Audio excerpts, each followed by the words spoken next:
Hello friends, welcome to Daily Exam Bytes YouTube channel. ఈరోజు మనం March 7th current affairs గురించి మాట్లాడుకుందాం. చాలా మంచి క్వశ్చన్స్ ఉన్నాయి. వీడియో లాస్ట్ వరకు చూడండి. ఫస్ట్ క్వశ్చన్: ప్రమాణ స్వీకారం చేసిన తర్వాత భారతదేశపు మొదటి ఓపెన్లీ క్వీర్ ఎంపీ ఎవరు? కరెక్ట్ ఆన్సర్ చూసుకుంటే ఆప్షన్ ఏ మేనకా గురుస్వామి అండి. ఆమె భారతదేశపు మొదటి ఓపెన్లీ క్వీర్ అంటే ఎల్జీబీటీక్యూ+ ఎంపీగా నిలిచారండి.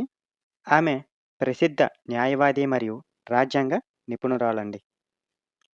ఆమె పశ్చిమ బెంగాల్ నుండి రాజ్యసభ సభ్యురాలుగా ప్రమాణ స్వీకారం చేశారండి. ఏ పార్టీ తరపున అంటే ఆల్ ఇండియా తృణమూల్ కాంగ్రెస్ తరపున ఎన్నికయ్యారండి. మన క్వశ్చన్ ఏంటంటే, ప్రమాణ స్వీకారం చేసిన తర్వాత భారతదేశపు మొదటి ఓపెన్లీ క్వీర్ ఎంపీ ఎవరు అంటే correct answer option A Menaka Guruswamy అండి.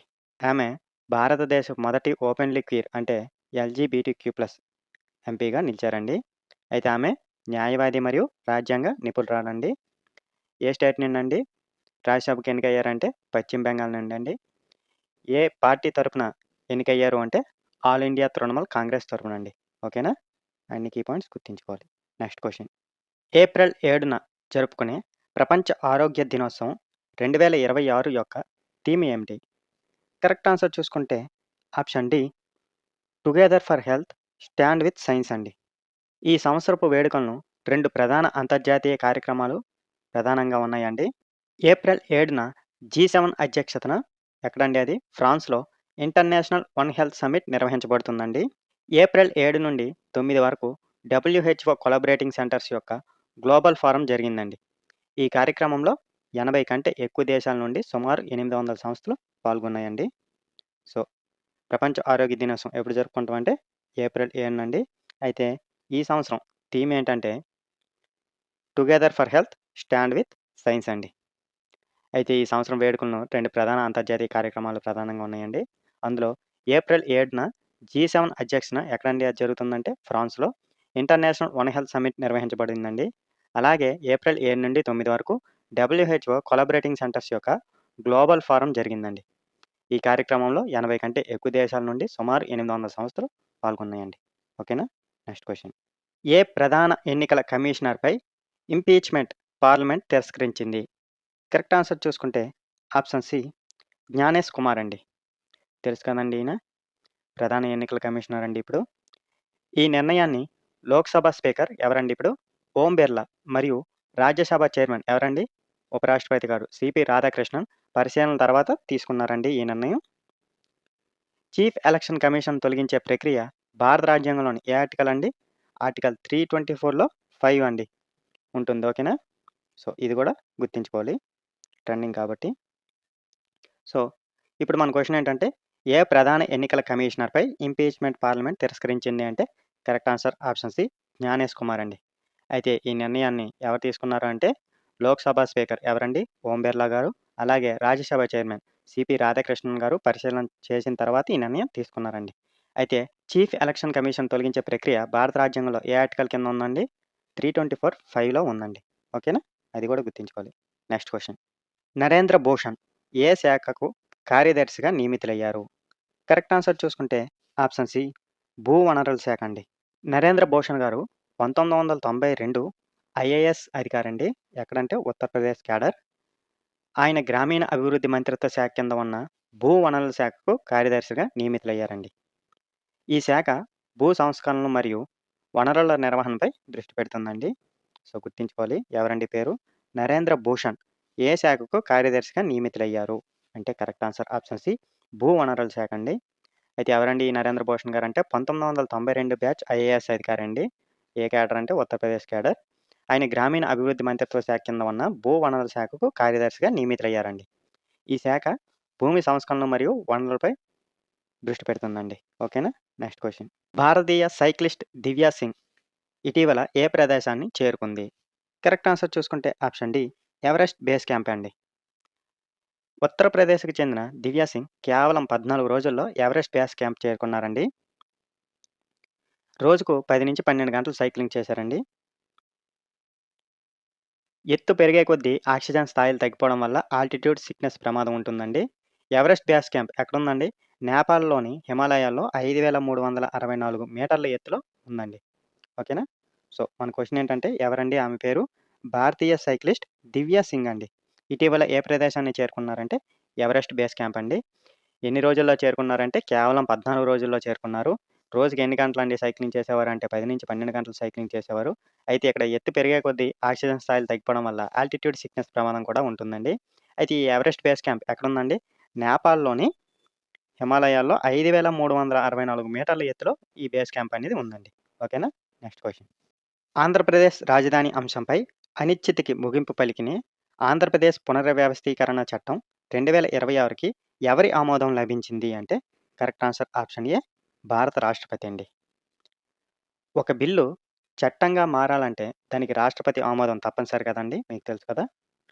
భారత ప్రభుత్వం ఏప్రిల్ 6, 2026న గెజిట్ నోటిఫికేషన్ ద్వారా అమరావతిని ఆంధ్రప్రదేశ్ యొక్క ఏకైక రాజధానిగా ప్రకటించిందండి.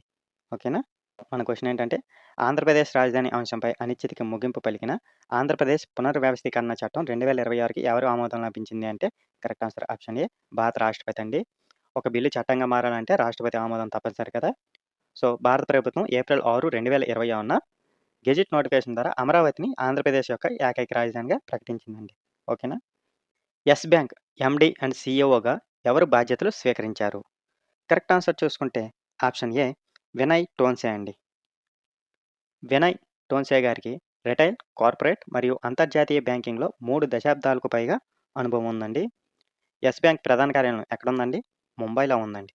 ఈ బ్యాంక్ ఎప్పుడు స్థాపించబడిందంటే 2003లో మరియు 2004 నుంచి కార్యకలాపాలను ప్రారంభించిందండి.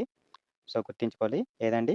యెస్ బ్యాంక్ ఎండీ, సీఈఓగా ఎవరు బాధ్యతలు స్వీకరించారు అంటే correct answer option A Vinay Tonse గారండి.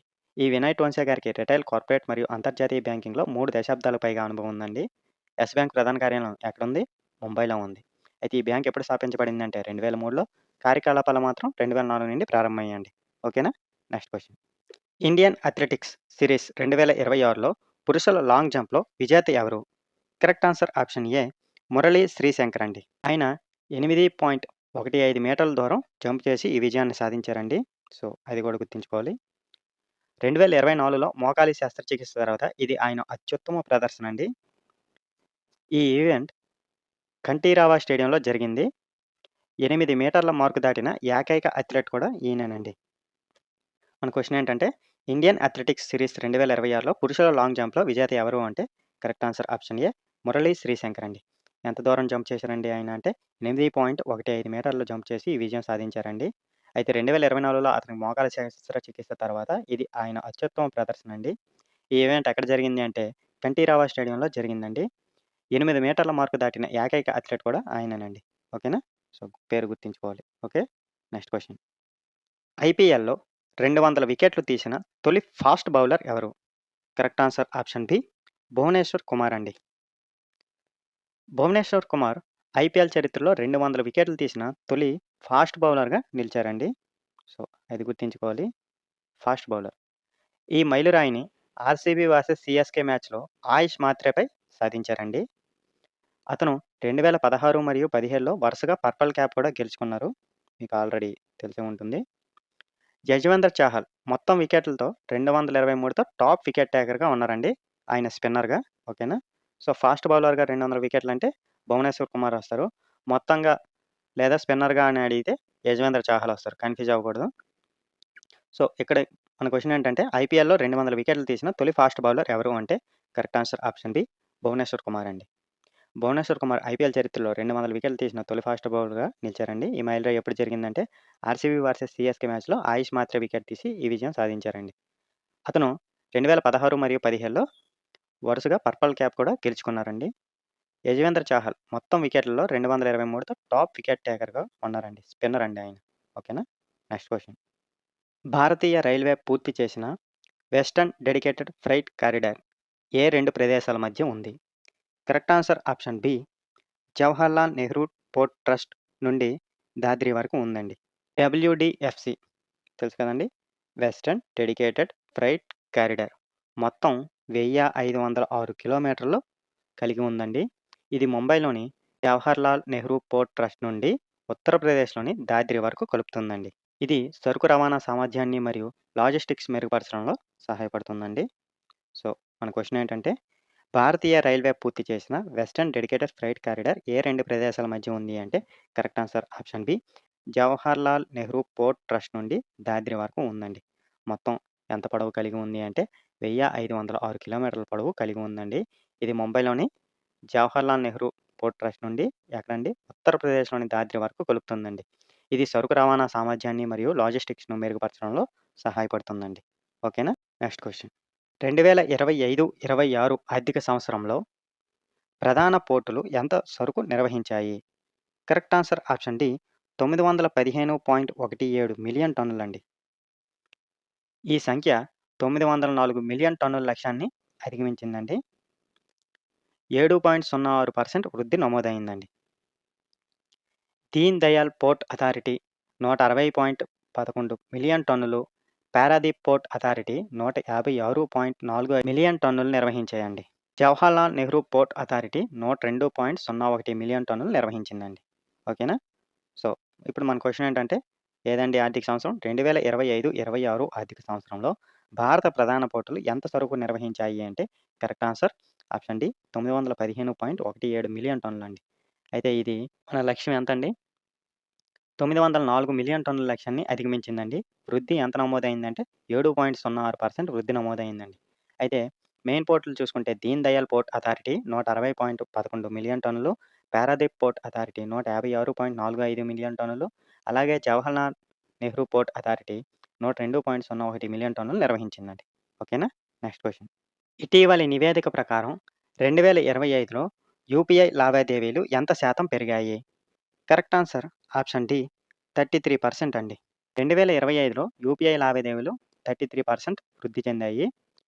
యూపీఐ క్యూఆర్ కోడ్స్ 15% పెరిగి 731.38 మిలియన్లకు చేరుకున్నాయండి. మొత్తం లావాదేవీల సంఖ్య 228.5 బిలియన్లకు పెరిగిందండి. వ్యాపారులు తక్కువ ఖర్చుతో క్యూఆర్ కోడ్స్ ఉపయోగించడం వల్ల పీఓఎస్ యంత్రాల అవసరం తగ్గిందండి. సో, ఇప్పుడు మన క్వెషన్ ఏంటంటే, ఇటీవల నివేదిక ప్రకారం 2025లో యూపీఐ లావాదేవీలు ఎంత శాతం పెరిగాయి అంటే, కరెక్ట్ ఆన్సర్ ఆప్షన్ డి. 33% అండి. 2025లో యూపీఐ లావాదేవీలు 33% వృద్ధి చెందాయండి. యూపీఐ క్యూఆర్ కోడ్స్ 15% పెరిగి 731.38 మిలియన్లకు చేరుకున్నాయండి. మొత్తం లావాదేవీల సంఖ్య చూసుకుంటే 228.5 బిలియన్లకు పెరిగిందండి. వ్యాపారులు తక్కువ ఖర్చుతో క్యూఆర్ కోడ్స్ ఉపయోగించడం వల్ల పీఓఎస్ యంత్రాల అవసరం తగ్గిందండి. ఓకేనా? Next question. Quiz of the day అండి. మనం ఆల్రెడీ ఈ క్వెషన్ గురించి డిస్కస్ చేసాం.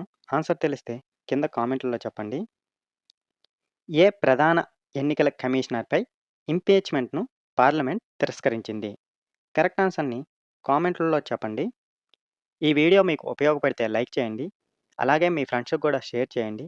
ఇలాంటి కరెంట్ అఫైర్స్ కోసం మా ఛానల్‌ని సబ్స్క్రైబ్ చేయండి. Thank you for watching.